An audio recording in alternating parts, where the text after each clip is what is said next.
Did you know the average executive now spends nearly 23 hours a week in meetings? That's more than half a standard work week. Our calendars are packed with endless conversations, leaving little time for real work. Focus time, our most valuable resource, is drained away, one meeting at a time. Ironically, productivity tools have made us more connected, but less productive. This relentless demand for our presence is a silent thief, stealing the hours we need for deep concentration and problem solving.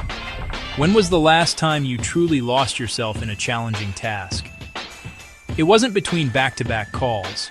Deep work, where we create real value, can't happen in a schedule fragmented by constant meetings. We've confused being busy with being effective, and it's leading to burnout and exhaustion.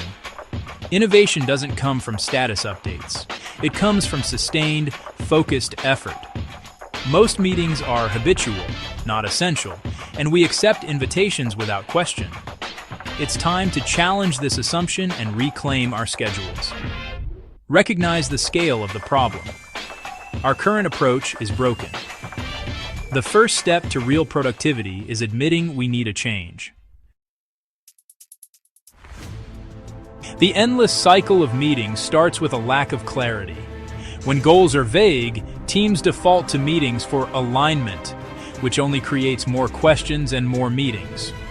Workflow chatter, constant messaging and calls, amplifies the problem, eroding autonomy and critical thinking. Social pressure keeps us saying yes, filling our calendars to signal value, even when our presence isn't needed. This is a rational response to a broken system that rewards busyness over results. The result? Perpetual distraction and fragmented attention. We lurch from topic to topic, never diving deep. Constant context switching leaves us exhausted, with little to show for it. Breaking the cycle takes more than good intentions. It requires a deliberate shift toward focused, autonomous work. The first step: stop equating meetings with progress. Some teams are fighting back against meeting overload. One company banned all internal meetings on Wednesdays. Productivity soared. With a full day free from interruptions, employees tackled complex work and finished energized, not drained. The lesson: most meetings aren't essential. Another team replaced daily stand-ups with a 2-minute written check-in, reclaiming hours each week for real work. These changes prove that excessive meetings aren't inevitable. They're a choice. By making meetings a last resort, teams unlock new levels of productivity and well-being. Collaboration doesn't require surrendering your schedule. Replace shallow, reactive work with intentional, deep focus. You can be connected and effective without the tyranny of the shared calendar. These success stories are a blueprint for escaping the meeting trap. Choose differently and reclaim your time. The revolution starts with one bold change. The most powerful way to reclaim your time? Schedule deep work blocks. Treat focus as a non-negotiable appointment with yourself. Block out 2 to 4 hours, turn off notifications, and commit to a single demanding task. Label it clearly on your calendar. Deep work. Project X. Protect this time as fiercely as any meeting. Professors and top performers have long used this strategy, knowing that a few hours of deep focus outproduce days of fragmented effort. Communicate your boundaries. Set an out-of-office reply or talk to your manager about your focus time. Frame it as a benefit to the team. Better results, less burnout.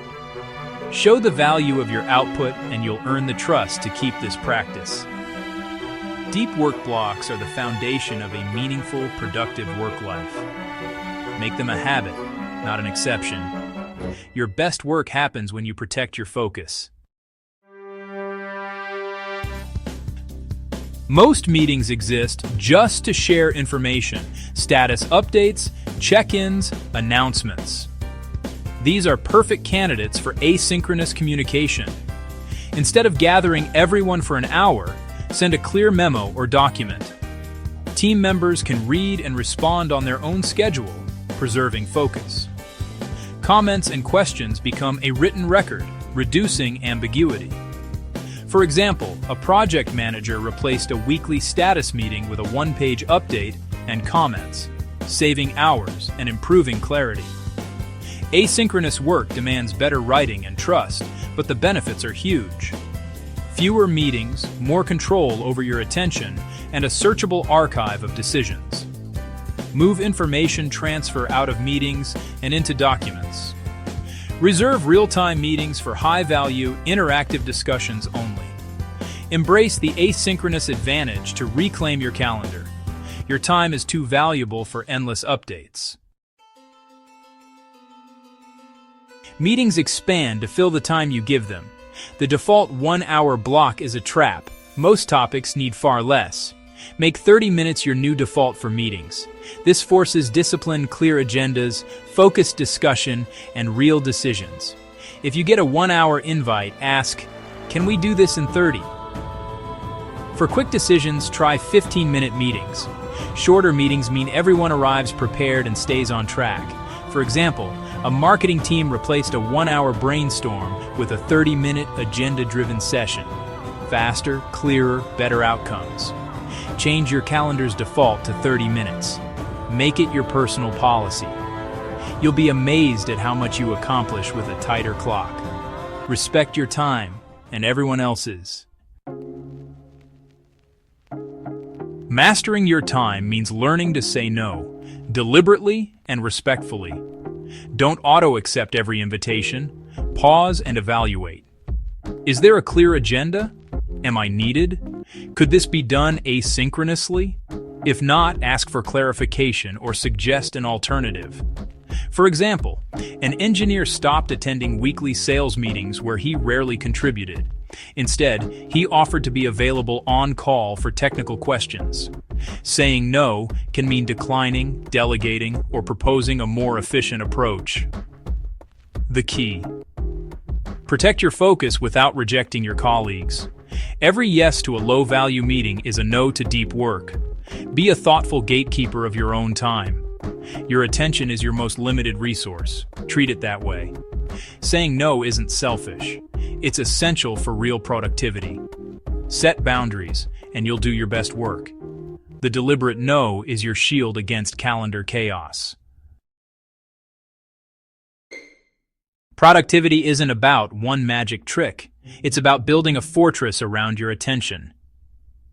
Use deep work blocks, asynchronous updates, shorter meetings, and the deliberate no as your building blocks. Start with a time audit. Track your week. See where meetings and distractions steal your focus. Use this data to justify change to yourself and your team. Institutionalize new habits. Make deep work a recurring event. Create templates for async updates, and set team norms for meetings. Propose a charter, 30-minute meetings, clear agendas, async by default for updates. Find allies and start small pilots, like No Meeting Fridays. When your group shows better results and less stress, others will follow. Change is contagious. Your fortress can inspire a new culture. Show that productivity is about intentional focus, not constant availability. Build your fortress and lead by example. There's a better way to work. Start building it now. We stand at a crossroads, endless meetings and notifications, or a path of deep, meaningful work. The strategies here are proven tools for reclaiming your time and attention. Start small. Make every meeting 30 minutes, or schedule a 2-hour deep work block. Even one change can be transformative. This is a continuous practice, not a one-time fix. As you implement these changes, you'll improve your productivity and influence your team's culture. Replace shallow chatter with deep work. The choice is yours. Begin today. If this philosophy resonates, join our community for more insights on focus and productivity. Reject the cult of busyness. Rediscover the satisfaction of work that matters. Your journey to mastering time starts now.